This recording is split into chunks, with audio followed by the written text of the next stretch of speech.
if actually initiated in, I would say, real initiation, you would have at least the name of Guru, Paramaguru, Parameshtu Guru. I would not even consider the guy initiated into any sampradaya if he does not know the name. Of course, he would know the name of his guru, but who is the Paramaguru? Did the Paramaguru have any adhikar? Did he have the Parameshti Guru? You don't get to read books and further your knowledge in music beyond a point. Beyond a point. So you can do that as a basic exercise. But the furthering of music knowledge happens only with the repetition. Learning music from a proper guru is one step of learning the art itself. The second step is to sit with yourself. The second guru is yourself. So you sit with yourself and repeat. People have killed themselves. People have killed their children. People have done crazy things just by relying on that person, so-called guru, who would not let the students examine the teachings in light of arguments and in light of the Shastras. So that is not our tradition.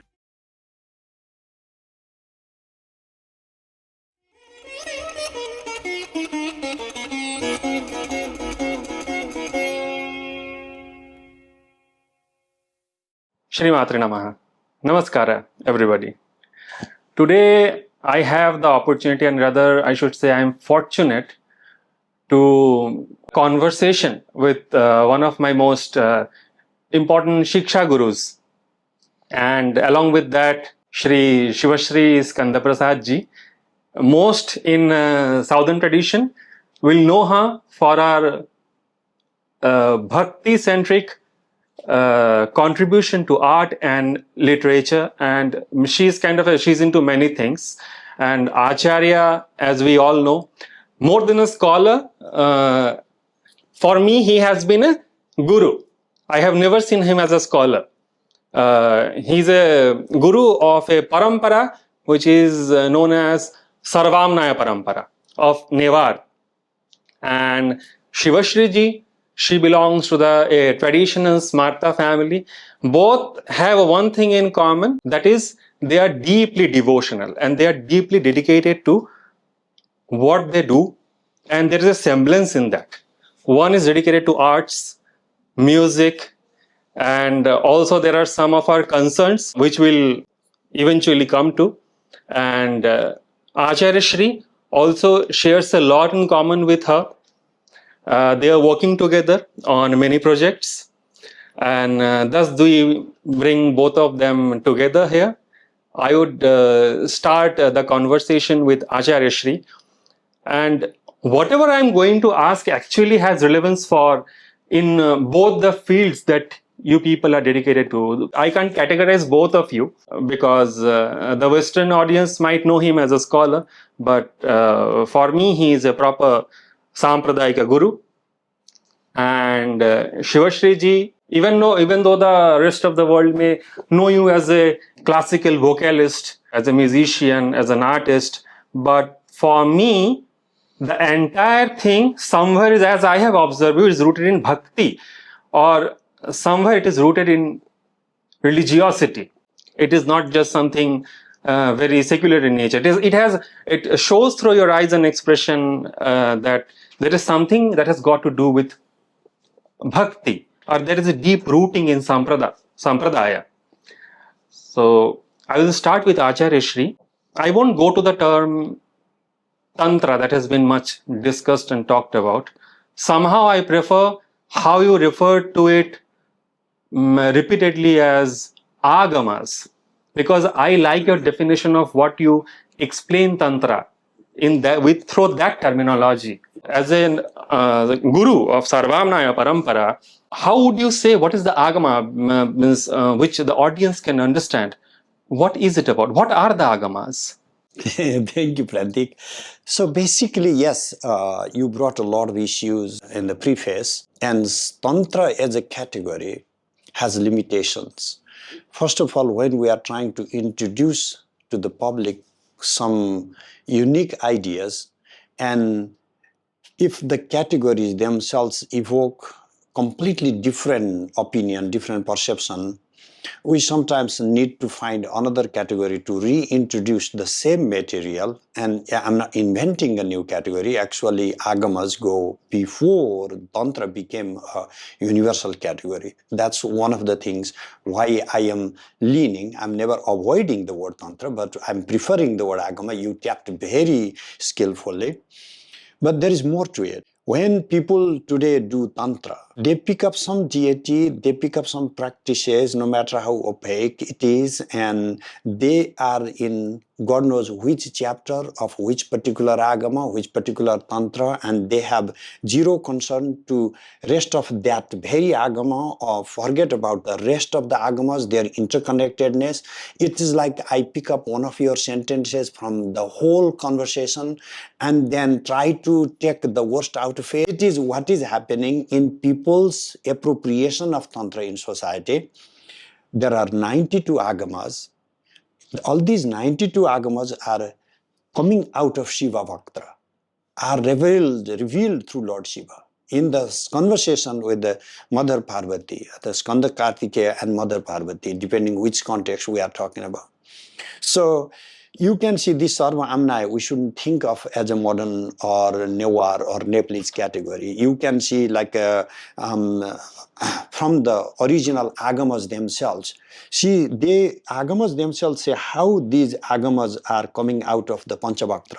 From the faces of Lord Shiva. That is why, what is Sarva Amnaya? Is all 5 Amnayas or sometimes 6 and all 6 Amnayas, meaning coming out of Shiva Vaktra. So, by stressing on Amnaya, I'm stressing, particularly calling the Sarva Amnaya, I'm talking about all the Agamas, not exclusively to some particular Tantra that suits to somebody's fantasy. And there is even more to it, that what people are doing is they are focusing on rituals and practices and muttering some mantras and waiting for some magic to happen. And then if it doesn't happen, tomorrow they will say it's all wrong and something wrong happens and then they are messed up. But Agamas give you the philosophies. Without philosophical foundation, all these so-called practices are leading to some type of occult. People do not know why they are doing, and they are doing it. That's dangerous. So I give you a really fine Mercedes, wonderful car running, and I give you to drive. You just do not know what you are doing, and you started running around it, you will kill people. So people need to know the system. That is primary. To actually knowing the function, you need to go to like Qutub Minar or somewhere, you know. So that's like application. Where do you want to go? That's an application. But the broader thing is, how does it work? What is it for? So those are philosophies. What is it for? It's for nirvana, moksha. And that already changes the whole attitude towards why you use these shastras. And there is final thing about the choice of the Agama is people from Nepal, I'm one of them, like to believe that we have all the tantras. You're for the whole world. Yeah, we are all in all. And I have met similar people from Kashmir. I used to think that we only have that type of people in Nepal. But that type of people, unfortunately, are everywhere. And Agama is a universal category for all over the Indian subcontinent.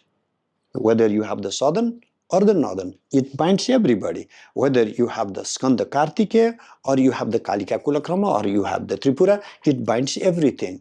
And it's not even about Advaita.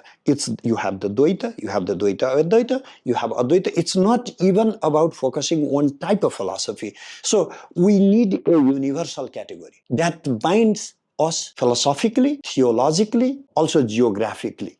Because we are culturally one people, you know. And I found that in these categories as Sarva Amnaya or Agama, a broadly binding category. That's why, that's why. Sivasri, like just Acharya Shri has said, that there is a commonality between all the practices of this particular knowledge system, which is called as the Agama.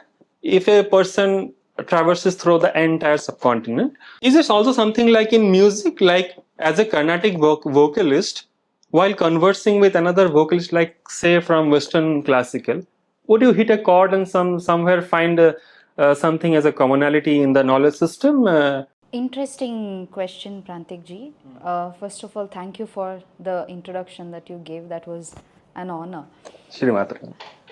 I wouldn't say that it is also common for music because it's not different at all. So it is nada at the end of the day. Nada Brahma. And it is no different from mantra. It is no different from the japa that we do. We just use different syllables, different words, but ultimately the effect that the mantra japa, the energy from the yantra and the practice of tantra ultimately all culminate in nada. And it is quite surprising that we are talking about these two as different subjects because we perform different activities, we call ourselves from different career spaces, but it is ultimately the same as we also introduce kids who come and learn music.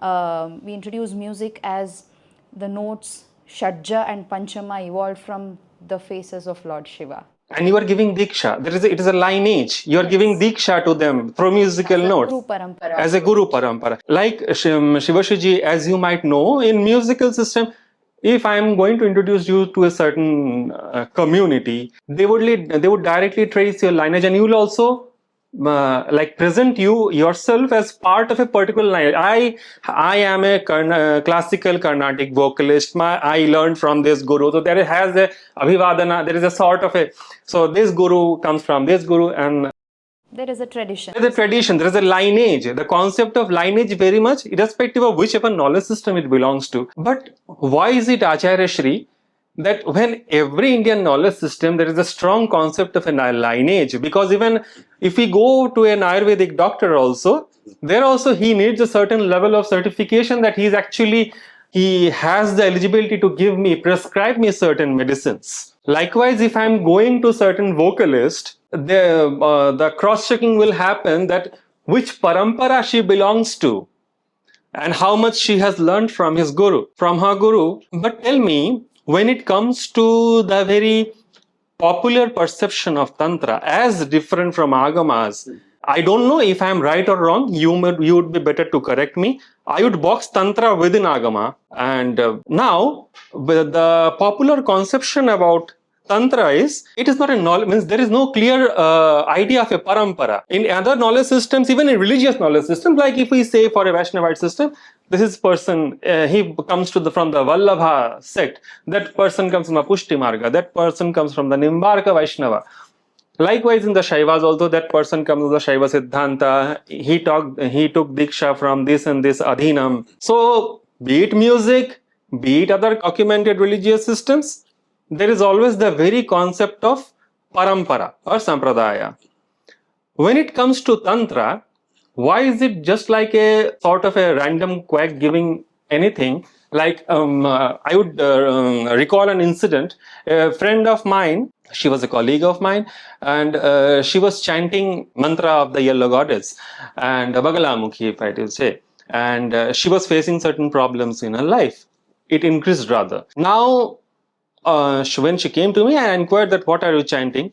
She said that I am chanting this and this. Who gave it to you? I was given by my father's colleague. Does he have the authority to give it? On what basis were you given? They were, and I'm just drawing the analogy because this is something which is very pretty much common across the world. Yeah. They don't have an idea who is authorized to give a certain teaching. They don't even treat it as a teaching. It is rather taken as some kind of what in popular Indian language is stona totka. Nothing more than that. Why the concept of a sampradaya or a lineage is absent in popular public perception in Tantra? When we are using the category Tantra, broadly that fits within the Kaula system.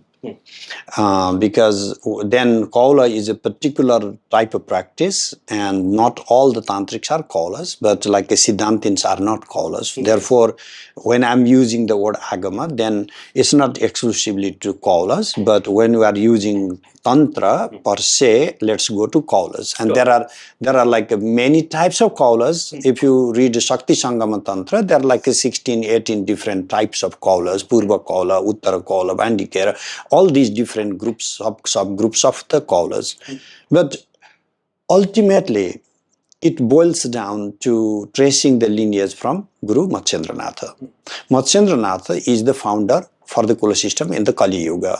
So all the Agamas, even Tantric Agamas I'm talking about now, they will be predominantly Shakta, and then they will have the triangle, the 4 Peethas, with the Kapuja or Kamarupa Purana Girijalandhara Ojjana, with the Khaku Mema, Khagendranatha, Kurumanatha, Meshanatha, and Matsyendranatha. But these 3 other gurus are more like a Yuga gurus from different yugas. And then after Matsyendranatha, how do we trace our Guru Parampara? Like within the order I have, like we have Vasishthanatha with counting these many gurus, with Dasakandharanatha counting these many gurus, Vyameshi Devi, one other yogini, with these many gurus. And so they had till one time explicitly numbered, like the manuals I have, my own guru manuals from 12th and 13th centuries, of dated that time I'm talking about. I'm not saying written that time, but at least the available manuscripts from those eras. But what happened to the students afterward? Because this has gone for such a long time, it became impossible to continue repeating the name of each and every guru. And for anybody who is initiated, so because we need to libate, no? In every day's Mandala Puja, we need to do the libations to not just the guru, but the Parama Guru and the Parameshti Guru. But yes, there is a little gap because there are some manuscripts also. I worked for a long time in National Archives in Nepal, and then there are some handwritten books, tracing some medieval names of the lineage holders. But, it gets crazy because they're not just few people. And everybody who has the adhikara, Sarva Samrajya Meda, Nirvana Diksha, these are categories in Tantra, then they could be Acharyas. It's not controlled by an institution. It's like everybody with that level of training could go and teach and start their own lineage, their own order. So if you have completed your training, then you can start teaching your students, just like professors today, So I have my PhDs and I get some students to teach me. I can teach. She has the skill. She can teach. Not like now she needs to get a permission from some institution, authority, So because our society was a free society, not controlled by the churches, so our gurus enjoyed that freedom. They were not controlled by Shankaracharyas. Okay, we will not consider you a guru. Because there are these problems. The problem you are addressing is the loss of some of the masters in between. Like we have lost some of the lineage holders' names. But the counter argument would be, if we had kept the other way to keep it alive, like in Shankaracharya's, you can trace from Adi Shankara all the way to present day Shankaracharya. But there is a strict control, by the institution. And we don't have that of a strict control. People learn. It has both the consequences. Everything has. No, good because people can learn freely. For example, but bad because then we don't know how many fake people are going to come. For example, Sivasri, for an adikshita, uninitiated, a common person, both a classical vocalist and a tantrika guru are more or less the same. How you are teaching somebody Are Agama, and how he is teaching the tantric system, he has no way to confirm what I am taking is whether genuine teachings or not. But here in the musical system, I might say that there is a clear confirmation that yes, I have now the Arangetram, and I don't know, there are certain levels of practices after which the guru in a non-institutional manner kind of qualifies you. According to me, in music, it is easier to understand whether you are learning from a genuine guru or not, because ultimately you will be able to cross it, because you are doing it in the front of the public. So both the initiated and the uninitiated, both you are coming in front of both. If you do not, if you're not able to sing, then either the student or the guru has failed. Exactly. And most part of it will be the guru. And we do have schools, we call it Bani in music. Could you please further elaborate? Yeah, just like how we have the different paramparas in Amnayas. different amnayas, we have banis, we have schools of music, we have schools of dance.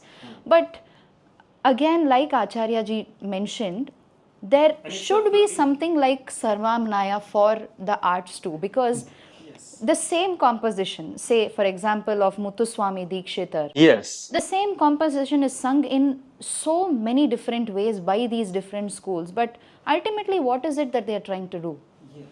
You are singing Abhangas. They're finally, I'm singing Abhangas. You sometimes also go to Hindustani classical. I sing compositions of Chaitanya Mahaprabhu. Yes. I sing compositions of Mirabai. Yes. So, but the essence of the song, Yes. it could be a Hindustani rag or a Carnatic ragam. It is just the way we present it changes. Exactly. But ultimately the standardization has to be found at some point where we all lead towards the same goal. We are all walking towards the same end goal. So it all comes under one. Then Acharya Shri, what is the solution here? Means I don't know what is the solution or not solution. I don't know. More than solution, what is scary Yes, is it is actually if I want to take Sivasri's job, Yes. the world will laugh at me. Yes. I would fail day one. If Sivasri somehow decides to take my job, she can easily, like, I know Tantra, come on, and then I'll give the mantra, Yeah, that is what makes it scary for the public. But I don't think there is that's no as criteria. easy as No, there is no criteria in society of what makes one as an Acharya for the as a third person validation process. Yes. And that is why, Aprantik, I'm again going back to Agamas, Yes. that this is not how things started. How? This is not how things were.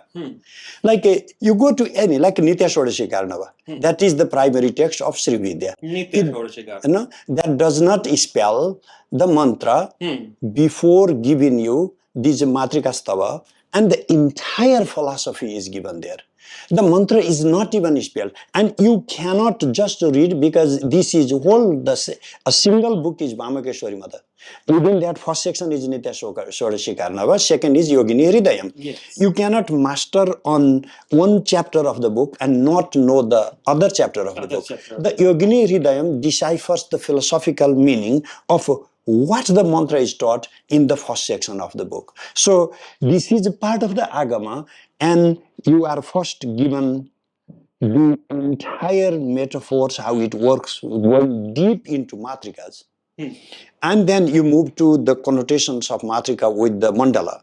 And then you are brought down to the mantra. And then what the second section does, it now goes back from the beginning, starts deciphering the deeper cosmological, metaphysical correlations and your embodied experiences. It just boils down the yantra within your body, the correlation. And so that is when you can be Dikshita. That is when you can have initiation. You could not imagine having Diksha and not have the study of Agamas. Can you say this is the case today? No. How can you have the authority on Diksha and not have Agama on you? And not have. So it would be inconceivable in the Tantric orders, as long as these Ghara, Chumma, all these actual gurukulas. Tantra also had gurukulas. Could you please give me a few certain examples? So how do you think these 50 Peethas even came into being? Yes. These were sadhakas, not randomly muttering crazy things. People would go to these Peethas, and then they would be given these Agamas by the gurus, and then they would have to study. Vatsar parikshitaya datavyam vatsarardhoshitaya cha yogini. Just do not teach anybody. Test him for 6 months and then see if he is qualified for it. And then there is this Samaya Diksha. Even in the Shakta order, like the way I was given, is a Samaya Diksha. You just get the Samaya order Diksha. Within Samaya Diksha, the Guru is checking, do you maintain Brahmacharya? Today people come for Tantra not to practice some Brahmacharya. There's an entire concept of shodhana, or even in music, I think there will be a concept of shodhana, the purification, the purificatory process which the guru will make the disciple go through before even divulging anything. Acharya Shri, I want to ask, like, would it restrict? Because something like music has also certain commercial value. People would be agreeing to go through those processes because they have to furnish a career out of it. They want to. In Tantra or the knowledge systems, there are two categories. One who are actually trained to become a scholar, and somebody who would be coming as a seeker and just a practitioner along with the rest of the responsibilities of life. How would but it is on their shoulders that the entire ecosystem runs. It is the perimeter, and then there is the core. So the perimeter also has to be brought under the administration of the Agamas. How does an Acharya, an Agamika Acharya, view the regular people and one he has to train as a proper student? Are these two categories different, or they go through those same processes? Not everybody goes through the same process. Samaya Diksha is the same for everybody. Everybody gets a flat out the same diksha, and then you do not choose, at least in the order that I know of. It's not, can you give me mantra of Baglamukhi? And Guruji would simply change, and not just like change away. He would throw us out. How did you let him come all the way up here? Because that would be our mistake, to allow the person to go. But then there will be Shiva Diksha and the Shakti Diksha and the Mandala, but that is equal to all. But then people, after that basic level initiation, they are happy. They're happy. Exactly. You know? And then, but the real students, and it's not that because he's like 60, therefore he's not a real student. It's not that, but some among them will be the real student who will not be satisfied by that much learning, and they will bring the agamic knowledge, and they will complete the practice we call Purascharana. They will be repeating like crazy enough times that the mantra starts repeating in their head even when they are not thinking about it, even whatever they are doing, you know. So then after that, the Guru has somehow the ability to see that he is serious enough, sincere enough, and not trying to make a market out of it. And it's like a lot of factors are checked. Is he just trying to, you know, be a quick teacher so that they immediately can start making money or something? So gurus are very keenly observing these things. And then that is one of the reasons why the actual, real, serious tantric sadhana and tantric practices became so rare in India. Although there is so much of attraction and so much of, vulgar application of Tantra, why real, serious sadhakas are so rare is because the gurus were very selective. Was there a kind of an limit? Because in any kind of education, there is always something which is called as a student-teacher ratio. Because the guru will be able to decipher knowledge at a single point of time only to a this much certain number. Otherwise, the teachings won't be. Was there such kind of a concept in Tantra too, that the guru would be like limiting the teachings to a certain number at a particular at particular terms, that I am giving this teachings to the, because otherwise if it is getting out of hand, the guru would be finding it not feasible enough to control who is doing what in which place. It could be limited, but there are other factors. Rather than saying a guru could not have more students, I would say this way, that the traditional Guru order had a greater access to students' life. If you were to sleep beyond 5 a.m., the Guruji would find out. Either I have to be ill or need to be expelled. It would be impossible to hide even the slightest thoughts. Forget about what you eat, or you have some thoughts, they would tap it. Okay, why they would be worried? He's having these thoughts. So yes, in the modern environment, it's getting more and more rare, or maybe even impossible. Okay, like I'm offering online courses. Do I know the minds of my students? I don't even know them. So then the question is it even right thing to be doing? So it's up to the mother to judge. Because what I have realized is, one thing was the extreme of control. And if we can somehow bring some of the best aspects, like the philosophy, to reintroduce it, and then force students to actually come with required hours of practice before even opening chapter 2. So that part I'm implementing. But not the level to which my teachers were able to implement the disciplines. And so it has, again, both the consequences, good or bad. I mean, some people will just come up and claim whatever I know. And even in philosophy, what is happening is, while I'm focusing on disseminating philosophies, it could lead to punditry, it could lead to sophistry, it could lead to people's ego, like, oh, I know philosophy, what do you know about it? People filled with devotion, like Sivasri, focuses so much on devotion. But in Tantra, without bhava, your philosophy means nothing, So the Tantra are not trying to negate philosophy, but when people are just focused on all these sophisticated ideas, but they can be bereft of any bhava, ultimately it boils down, like we say, it boils down to the bhavas you are having, There is a certain kind of a dichotomy in the popular perception. Like I would ask Sivasri ji that in music too, I don't know, I would ask you go through two parts, I think. One is a theoretical part of the studies and then the performative part of it, if I'm not wrong. Yeah, we do have that. So there is a system. The theoretical part is for the general public that just wants to understand what music is all about. It's just like how people Google about Tantra. No, it is theoretical information that is there in books. For example, we have the Lakshana Granthas for music, starting from same Abhinava Gupta. Abhinava Gupta has written. So we have, on Natya Shastra, on Sangeeta Shastra, we have the Sangeeta Ratnakara, we have so many books.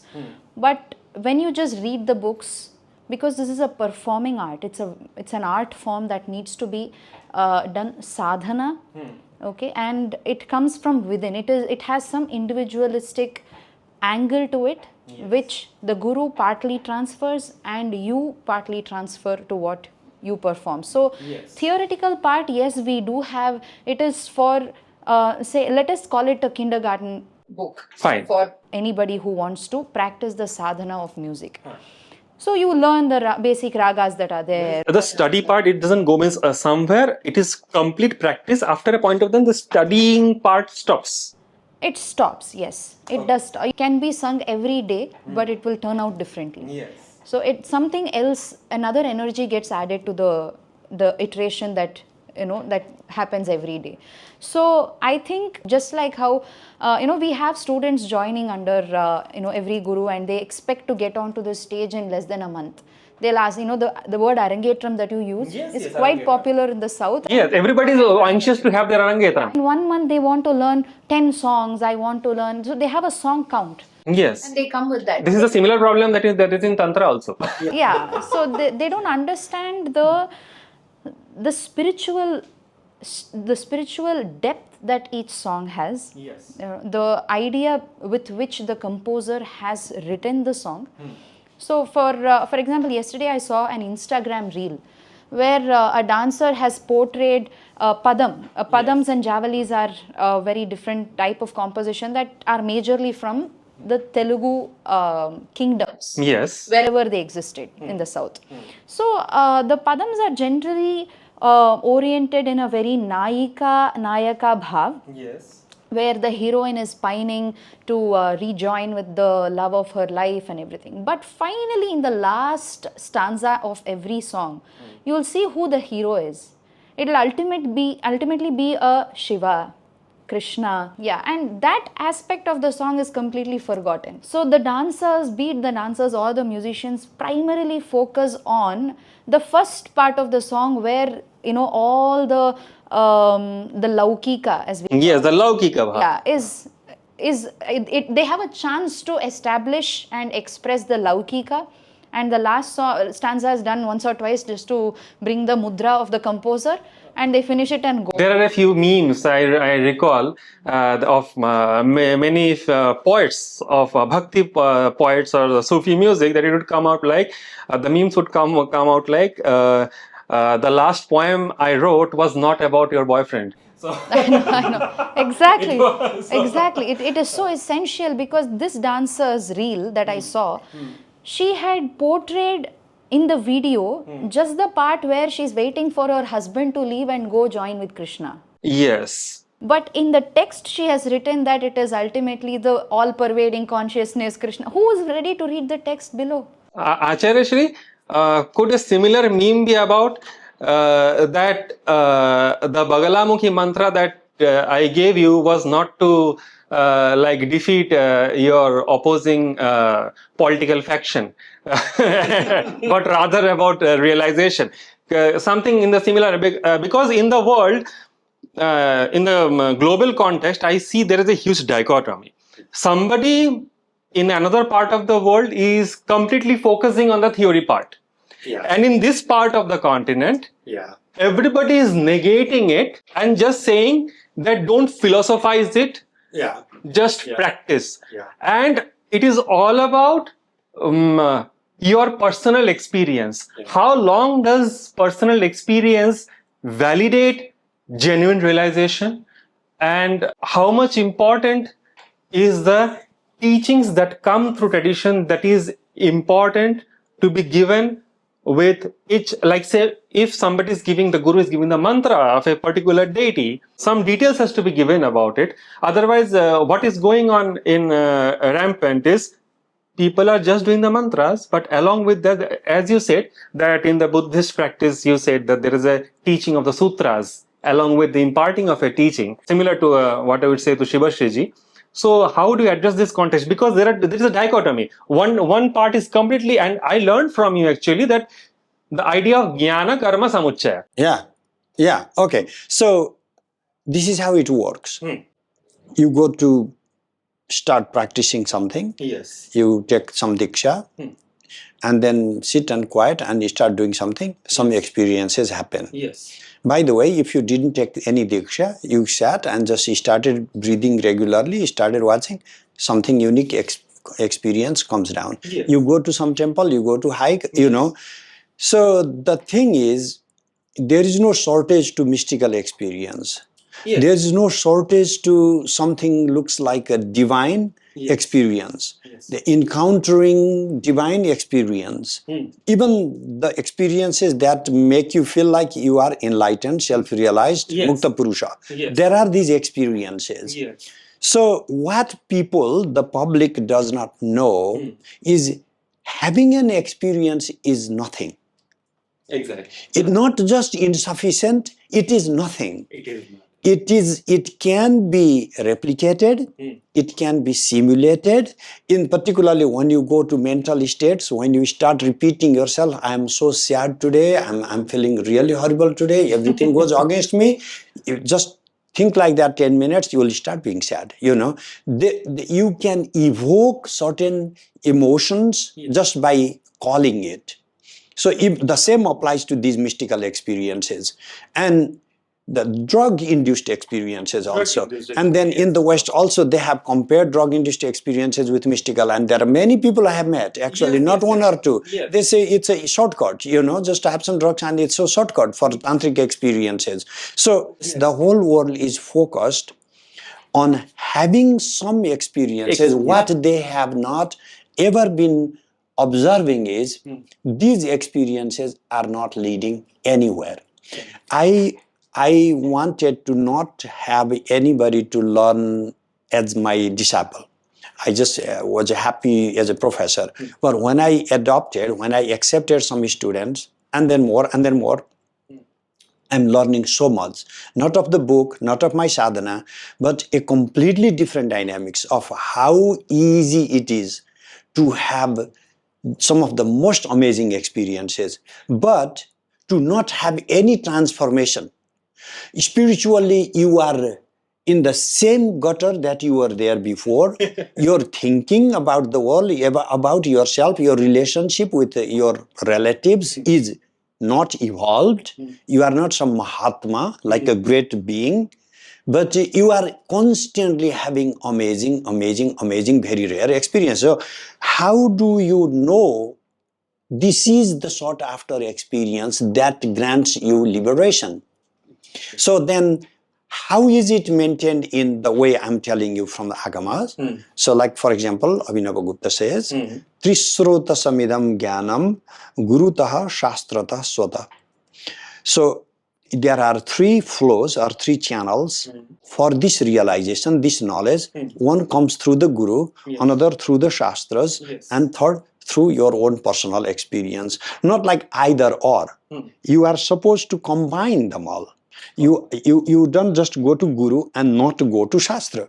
You have to compare. You have to, there are two types of Shruti. One is the Guru, another is the Agama. And you have to cross-check whether your Guru is teaching is whether is in accordance with the Agama or not. So already Shastras mandated that. What can you do? Shastras cannot come to your house and tie you with a rope and force you the laws, Shastras can only give you the disciplines, the orders. So they said this is how it is to be done. And people don't do it. It's not the fault of the system. It is your fault. It's just like if you put the gun towards yourself and you are blasted, don't blame the gun, blame yourself. So another example, Abhinava Gupta says, how am I going to have that check? He uses Tarka-agama swanubhuti. Tarka agama swanubhuti. Do not, he put swanubhuti at the end, personal experience at the end. First use your logic. Does this sound logical? And then agama. Is this in accordance with agama? Today, when we are seeing so much of corruption in the field of Tantra, then they have set this aside. They have thrown these Tarka and Agama. Yes. But no, it is not my Guruji. My Guruji said, don't use logic, don't use Agama. I am the authority. Exactly. Then you have to question your Guru. Why is he saying that? Why is this? Is he creating a cult against Tarka and Agama? Tarka. That is the corruption of the tradition. What happened is, like, since we didn't have any control, we didn't have any monastic order, and there were no the good thing was we did not have like the Western world where the churches not only controlled what is the Bible, but down the books that they didn't want inside the Bible. Exactly. Also, they even controlled, like they had a political power. So you could not interpolate some outside teachings into the system. In our world, we enjoyed absolute freedom, right? Nobody controlled nothing. Yes. You want to be Kapalika, be a Kapalika. Who cares? You want to eat an skull, eat an skull. You want to walk naked, walk naked. Yes. But while this type of freedom has its boons, it also leads to this level of anarchy that now the systems mean nothing. I was just thinking about one student, very genuine, modern educated, and she had one 8th grade dropout as a guru. And then the guru said, you should not listen to this guy. Because one time she asked him to listen to and didn't get anything. Of course, I'm so sorry. Yes. But then she said, my guru says, I can't listen to you. I'm so sorry. So this is not just, I'm not talking about just one person. This is broadly like applicable to our society today. Like there are some people who are benefiting from this ignorance, and then we are criticizing, like as elitist, this is blind, this is bad, this is wrong. We are not trying to allow these systems to come up to their best form, the way they were, the way they were meant to be, and we are picking the worst corrupt form of anything and then say, this is it, therefore we have to throw the whole thing, throwing the baby with the bath water. So this is what we are doing. But how is it happening, Acharya ji? So when there's A and B and both are gurus, and when somebody is able to take an illogical explanation or knowledge that claim to be knowledge from A, And if B says that that is not the right way to approach this, or that doesn't have logic, follow the three, follow the tarka, follow the agama, follow your own experience, why can't that person understand this equal to the first guru's way of teaching? What is happening, Sivasri, is like there was one guru, let me not mention the name. He made a sensation in the West that every individual has his or her own mantra, and the mantra that one person is practicing, repeating, does not work for another, just like every individual has their own unique genetic mark. So what he started doing is cooking up some stuff that is yours, cooking up another stuff that is yours. So everybody is so proud that Guruji actually channeled my own mantra and then he gave it to me. So we have allowed, so the fault goes back to again blind faith of the people. Every society has some or another superstition. Our faith is misused by these people who are crooked enough to exploit it for their own personal gains and create the cults and create a lot of trouble. And then what happens? Then the mud they throw affects those people who are doing sadhana in a remote, sincere, and then not even trying to come to the public. That's like, why did I decide to start speaking or start writing about it? Because I felt that. I felt the serious injustice against this largest capital of the Indus civilization that is being misappropriated and misused. And then that's basically, that gave me a mission, that no, we can't reserve to the way my guru would select only 4 students. I really don't want more than that. Then I thought, no, we need to have a broader, wider audience to go to this. Yeah. With the introduction of artificial intelligence, like I would ask Sivasri, is it possible that through artificial intelligence, the Guru-Shishya Parampara in music or arts would end? There are chances, because it's already 90% there.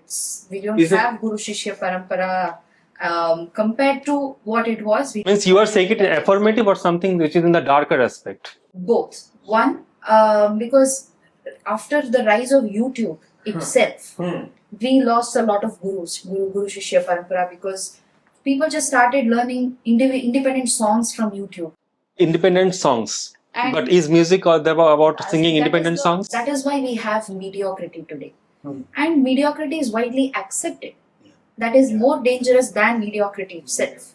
The acceptance of mediocrity, where there are a few people who are very popular today and who know a set of 20-21 songs. And they go everywhere with those 20-21 songs. They are crowd pullers. They fill halls of 1,500, 2,000 capacity, because that has been accepted. It's enough if you know just 20 songs that you've learned from YouTube. When YouTube can do this, artificial intelligence can write songs. It can write in Tamil, it can write in Sanskrita, it can write in Telugu, it can write in any language. You can bring about your own album with the help of artificial intelligence. Yes. The one thing AI cannot do is evoke the bhava in the listener. That is something only the artists themselves can do, if they themselves experience the bhava when they sing. Is this bhava transferred from the guru to the shishya? Yes, 100%. There is no doubt.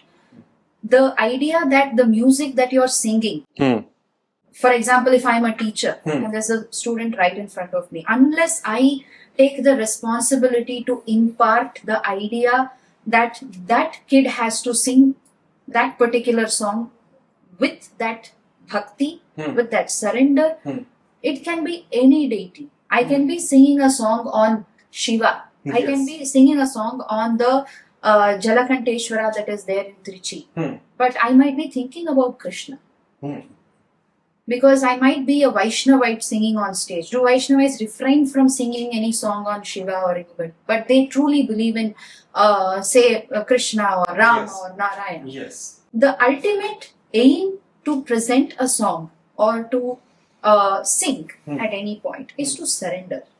That surrender is the essential bhava that is to be transferred from the Guru to the Shishya, which AI can never do. Acharya Shri, regarding this, because even checking through AI, I told AI just to type a mantra, means find a mantra by my name. And he actually took out an entire system, entire liturgy in the name of a Prantik Gupta, who is a deity. Yeah. It constructed.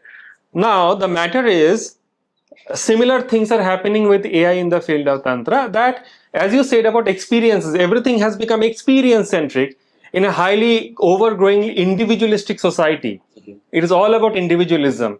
As we will now come to the main context of the wider sensitivity to our ecology and the wider human society, that now, since it is about experiences, they are saying that we can make you navigate through multiple kind of experiences by use of such and such kind of apps, and you will actually go through such and such kind of realizations which are to be felt through the practice of those religious doctrines, not doctrines, rather mantra. It is all about mantras and mantras. There is no sutras, as you said.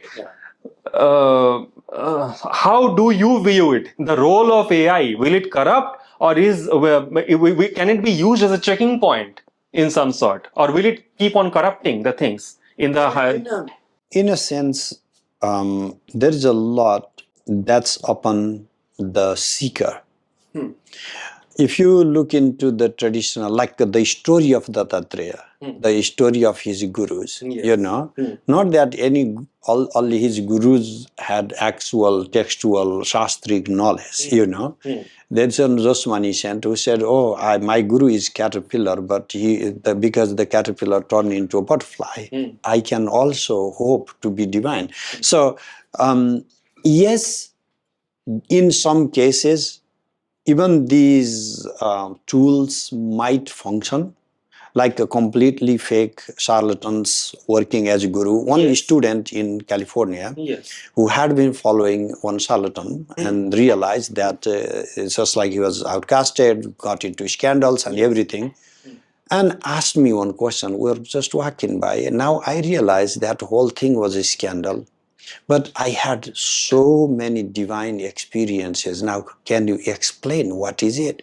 So, we need to know that there is certain amount of experiences that are upon the seekers. If you are a true seeker, you didn't get a good guru, but your search was genuine enough, then you would still have some experiences to make a progress because your quest was sincere. Yes. But ultimately, what it boils down to is you need to understand two categories of information versus transformation. Yes. We can check into Google, AI, all kinds of things for information. The teachers had at one point, till my teacher's generation, till even when I started teaching, my role was to give information.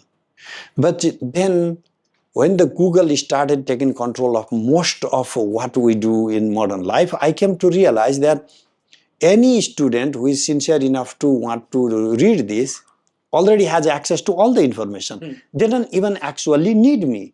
So then I said, what am I doing here? And that is also what led me to reinvestigate in the Guru Parampara, that modern university education system of loading students with information is insufficient because the teachers had a role to play, and that was not just to deliver, give you some information, but to transform you, to change your subjectivity, to change your persona, to make you rethink about what you think you are. So that would change the whole relationship of you with another person, with yourself and your body, with yourself, with your relations and the nature, the ecology. We have not. What is happening, a defect, I'm saying, of modern education, we have, advanced so much in disseminating information almost universally. Yes. It's a blast of information. So, but there's people with such sophisticated knowledge that would take me forever my life, or I may never learn, are with such lowly ideas and thoughts. There are these terrorists who are making bombs and blast themselves and others.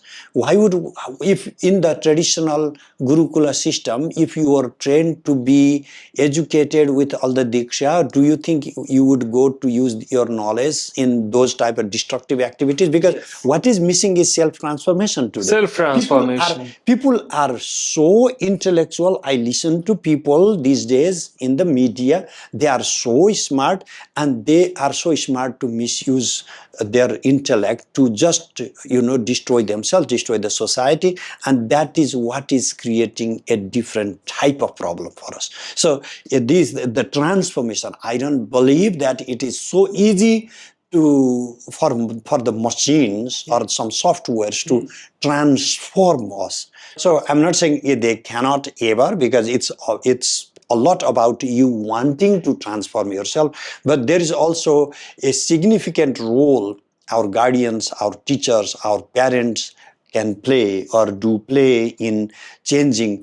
No, you can't do that. And then you ask like, oh, but why? I want to do that. No. And then no, mom says that's no means no. And then for a while you'll revolt, but ultimately you will start seeing why your mother didn't let you do certain things you wanted to do. But today your AI is not going to be your mom. You are going to get the information for what you want to do. They cannot stop you, even emotionally manipulate you, emotionally give you love so much that even though you wanted to do something, but because mom says don't do, or Guruji says, Guruji didn't just discipline us. We wanted to be disciplined. Why did we want to be disciplined in some of the ways that today's society would run away from? Is because they loved us beyond anything else. I myself left home penniless at the age of 12. My gurus raised me, and I'm here because of my gurus. They didn't just teach me, they didn't just download information. They created a being within me, the person that teaches in the globe. So this is what teachers could do. I don't expect Google to do that. So the guru embodies the Shastra. Yeah. So as you said that there is a corruption in the guru and one has to cross-check. So where did this come in, this dichotomy that the guru himself is the Shastra, and the guru, you have to accept the Shasana or the regulation laid down by the guru, and then only through those regulations and discipline, you access the knowledge. Just like in music, the same thing is happening. You can't learn this, you can't learn this, I'll tell you when to learn. So in this, where does the disciple stand in this dichotomy? That will this guru stand both as the Shastra and also the one who is going to disseminate the mantras or the teachings, or he has to continuously keep on cross-checking it, because even the authority to teach, means to learn or to study about it, is also coming from the guru? It creates a tendency on you. If I reflect on myself, I have a guru. I had a guru. He passed away in Nepal and trained me from the Samaya order to all the Shakta Visheka and going all the way to Sarva Samrajya Meda Diksha. And I had to do some 12, 13 Purascharanas, and those days colleges meant nothing, so I had plenty of time just to do japa. But even then, even after Nirvana Diksha and all of that, Guruji is like, fine, how long do I practice, Guruji? Yeah, as long as, and then there are like some practices, when are you going to teach me those things? So I'll teach you when you are qualified. But Guruji, I finished all this. No, you are not done. But Guruji, I finished all these chantings or whatever routine thing you gave. The thing inside of you is not fully changed. Right. And I'm waiting for that to happen. No, they would know. How would they know? They know, okay? So ultimately, when I offered this Tantra Gawara, the Tripura Gawara, to Swamiji when he was visiting Nepal, and then after he read this, I'm talking about Bharati Swamiji, and we were walking to Guyakali Pitha. After he finished reading that whole thing, he would never waste time reading students' writings, but he read that. And then that day, he just picked some water from the Guya Pitha And then he said, Acharya. Now, I became Acharya that way. He said, now you can teach. I will let you teach now, because he thought that I would not now mess up with the system. So it's when can you, yes, you get a sarva adhikara diksha, but what does the sarva means? All authority, and then you are allowed to compose the shastra. But then look at the waste of the garbage you can start writing. How do you control that? Is like the meticulous observation of a student by the teacher. Not that the student can then never do mistakes, because human beings can change all the time. Therefore, gurus always say, don't make your name, don't ever look for publicity. Nobody in this world needs to know you. I chose to have, after all these Tantra and Agama, I chose to study Vedanta, and I did my PhD on Advaita Vedanta, and I was just writing and publishing in Advaita Vedanta, I just felt like this little shift in this time of my life, because I felt like there's a greater need, and nobody else seems to be doing it. Somebody has to throw himself into it. But I've tried just do philosophy. Like in the courses I offer, I just offer philosophy courses. I don't offer Tantra courses. I don't teach. Even the Vimarsa, like all these are philosophy. We just finished Spandadish courses. It's a philosophy conversation. I don't love talking about Tara and Kali and Bagalamukhi. I never do that. So you mean to say, for the people who are listening, anybody who is talking about this directly or offering such kind of initiation should be seen as a red flag? This is because people, you go, honestly, like if you just go to a Guruji and then said, I want Tripura Sundari mantra, and then he's just giving. These are offered in camps, like large camps are set up and they are getting public. It's a gimmick, it's no use. I've been to one temple, actually I got so grossed out. The outside of the temple on the wall, it's in America. So they had written it, if you want one Mahavidya Diksha, the charge is $250. But if you want in get-go all 10 Mahavidyas, then the charge is $1,000. So like imagine $2,500 now discounted to 1,000. You can just sit and listen to 10 mantras. You have all the Mahavidya Dikshas right away. So people are buying gear or water like that. If you feel that these Vidyas are the commodities to that same level, then you would be looking for love the same way. You'll put some money to buy love. You'll put some money to buy faith. You'll put some money to buy everything in your life, and you'll die empty, because nothing good is coming to you.